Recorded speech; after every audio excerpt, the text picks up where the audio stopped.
It's one of the two drugs known to help treat Covid-19 and is expected to be in high demand. Remdesivir, an antiviral medication developed to treat Ebola, is produced almost exclusively by the US pharmaceutical giant Gilead Sciences. It's been shown to help people recover faster from the coronavirus. Now the company has agreed to send nearly all of its supply of the drug to the US government over the next 3 months. It means any other country will be hard-pressed to get access to a potentially life-saving treatment. If we look at remdesivir, it reduces the length of illness in a proportion of patients. That's great, but it's not enough. But if we put different therapies together, different interventions together, and we deliver them in a fair and equitable way, then I believe we can do much more.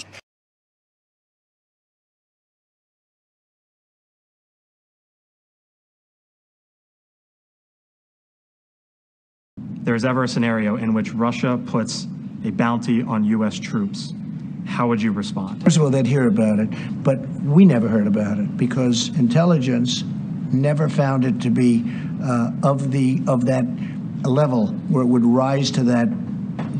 When you bring something into a president, and I see many, many things, and I'm sure I don't see many things that they don't think rose to the occasion.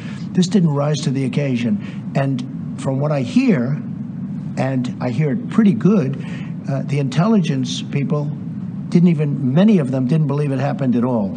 I think it's a hoax. I think it's a hoax by the newspapers and the Democrats. So based on what you've been briefed, do you think it is? I agree with the intelligence people. I think, frankly, that many of the intelligence people didn't think it was something that even happened.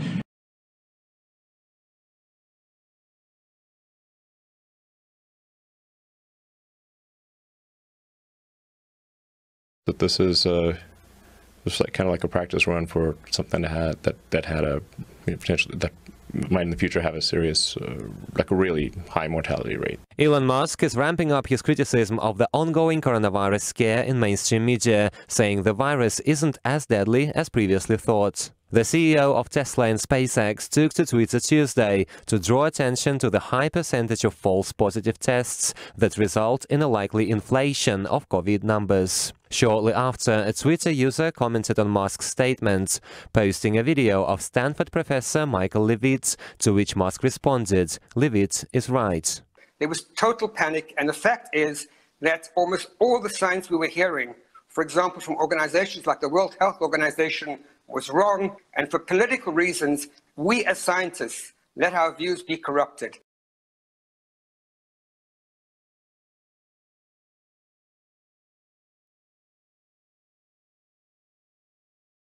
Hong Kong activists say their freedoms are being eroded. However, Beijing says the law is necessary for the city to prosper, and that many countries welcome this.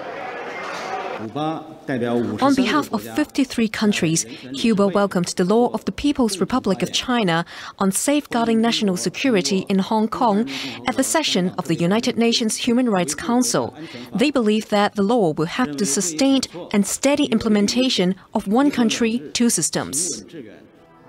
A principle within which a high degree of autonomy was supposed to be guaranteed in Hong Kong for at least 50 years when Britain handed back its former colony to China in 1997.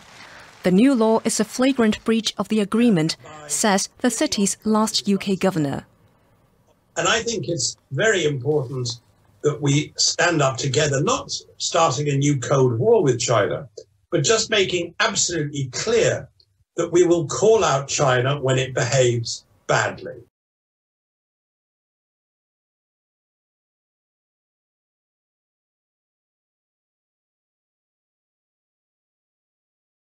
A new type of swine flu that could infect humans has been discovered by Chinese researchers.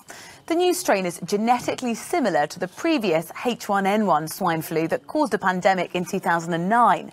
Researchers have called this new one G4 virus, and they've cautioned that although it does not pose an immediate global health threat, it should be viewed as a candidate for another pandemic. So this is mostly transmitted between pigs. It's a swine flu virus, but it's clear from the data that have come from the Chinese scientists that some pig farmers are also getting infected, and there are a handful of cases where there's been severe disease in children in households neighbouring pig farms.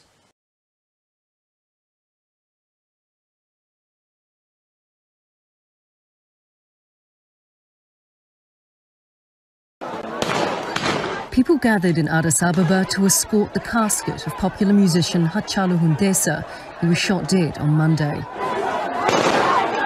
This procession marked the beginning of violence that has left dozens dead. Hachalu was an icon for Ethiopia's biggest ethnic group, the Oromo. His music was a soundtrack to protests that propelled Prime Minister Abiy Ahmed into office in 2018.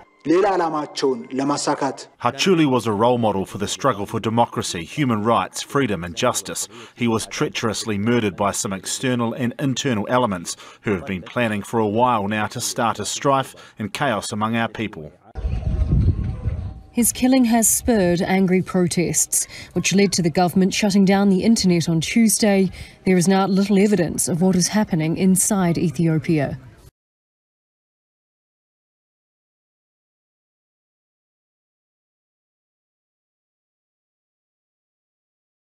And India today has accessed exclusive details of core commander level talks between India and China held on Tuesday. Sources say that both the sides have agreed for a 72-hour watching period in case of a mutually agreed pullback in any of the friction points in Ladakh.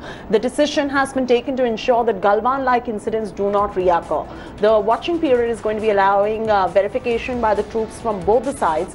Both the sides are going to be keeping a close watch on each other's activities to ensure a pullback if a mutual decision is taken to that effect. Meanwhile, Defence Minister Rajnath Singh's visit to Leh has been postponed. He was scheduled to visit Leh tomorrow to review the security situation right there.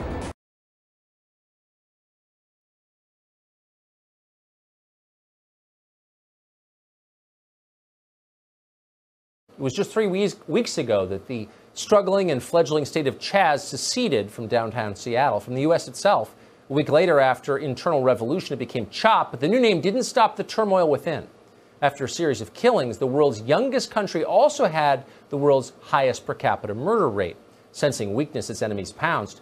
Seattle Mayor Jenny Durkin, who praised CHOP just weeks ago, sent in police to re-annex the country back to the U.S. And now comes the difficult task of reintegrating its citizens into American life. It is. And, you know, I hate to break it to you, we were not greeted as liberators today. And it is kind of bizarre to figure out what we're going to do with these folks from CHOP because, you know, are they refugees? I mean, we kick them out of their sovereign land with overwhelming force via bicycle cops. And they did put up a little bit of a fight with their fortified borders of old couches, which, by the way, not what they used to be, because those bike cops got through them very, very quickly. They must have been IKEA.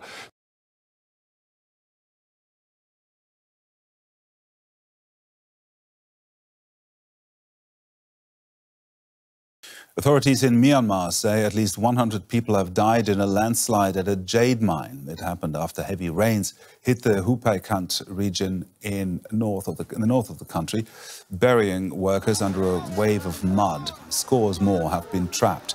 It's one of the worst accidents to hit the region in years. Yeah, well, even when the weather conditions are great, this is still a dangerous business. But in this case, you know, this is rainy season where storms are common. But the thing here is that these people, these are desperate, poor people, desperate for money. We should point out that reportedly, these were not the people who actually work for the mining companies. These are the scavengers who come in after the mining company leaves piles of waste. And then these people go through it to see if there's any jade that was left over. And sometimes they do find some jade that got missed by the mining companies and get quite a bit of money from that on occasion. So these were the scavengers looking for that. They're desperate, they're poor, and that's why even poor weather conditions are not going to stop them. As long as they can get access to the sites, they'll keep doing it out of desperation.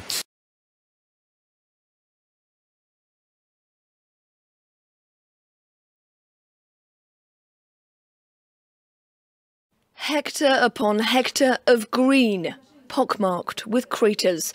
In the month of June alone, almost 2,250 separate fires were detected in the Amazon rainforest, up from almost 1,900 fires in the same period last year. NGOs, terrified of a repeat of the infernos that raged in the region last summer, are sounding the alarm. In this period of extreme heat, some of these fires occur naturally. Many others are started intentionally, often by farmers who first cut down trees and then set fire to the earth to clear the land. A long-established technique that, in conjunction with illegal logging, is gradually destroying the region, according to environmentalists.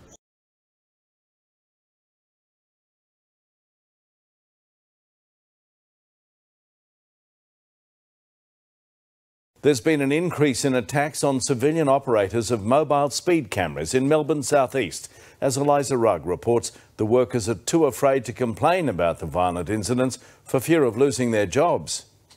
Hooded vandals taking their anger out on traffic camera operators simply doing their job. Be it from smashing the back window with hammers, tipping some sort of chemical so the tyres melt and become immobilised. Over the past 4 weeks, there's been 9 attacks on speed camera vehicles in Melbourne's southeast, with civilian staff trapped alone inside the parked cars. It's putting operators in fear of their lives going to work. As well as Brighton East, the vehicles were targeted in Chelsea Heights, Pearcedale, Ringwood North and Rowville. Workers are being put at more risk by a growing number of Facebook groups where users reveal the locations of the vehicles, one man encouraging others to let the car's tyres down.